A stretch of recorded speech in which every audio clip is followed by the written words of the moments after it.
Ian stood in the middle of an open field, his eyes fixed on the sky. His fingers held tightly to the spool of thread as his kite soared high, dancing with the wind. The golden hues of the evening sun painted the sky, casting a warm glow over the festival grounds. Laughter and cheers filled the air as kites of all colors and shapes dotted the heavens. Ian had always dreamed of winning the annual kite festival. Every year, he watched the best kite flyers battle against the wind, their kites soaring gracefully, cutting through others with skillful precision. This time, he was ready. He had spent days crafting his kite, choosing the finest paper, the strongest frame, and the most durable thread. Today, he was determined. With a deep breath, Ian gave his kite a sharp tug, guiding it higher and higher. It swayed, catching the wind just right. A smile spread across his face. This was it. This was his moment. Suddenly, a strong gust of wind roared through the field. The kite wobbled. Ian tightened his grip, struggling to regain control.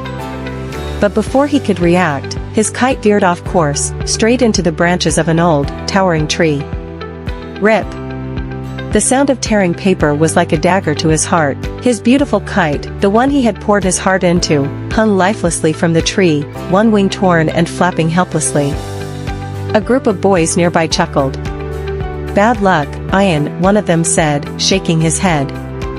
"You can't win with a broken kite. Just give up." Ian's hands clenched into fists.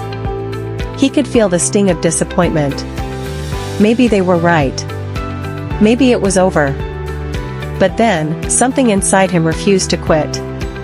He marched to the tree, climbed up carefully, and retrieved his fallen kite.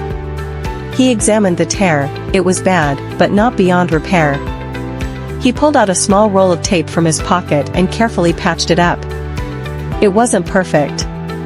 It had scars now. But was that a reason to stop? With a deep breath, Ian walked back to the field. The laughter around him grew. "He's really trying again," someone whispered. Ignoring them, he gripped the spool tightly and ran. Faster. Harder. The kite lifted, hesitating for a moment, as if testing its own strength. Then, whoosh, it caught the wind. Higher. Higher. The crowd fell silent as Ian's kite, the broken and patched up one, soared above the rest. One by one, other kites began falling, cut by rivals. But Ian's kite stood strong, refusing to fall. It danced in the sky, free and unbreakable. And when the last opponent's kite was cut loose, a loud cheer erupted from the crowd. Ian had done it. He had won. As Ian looked up at his kite, now victorious against the odds, he realized something important. Success isn't about having the perfect kite, it's about having the courage to fly again after it breaks.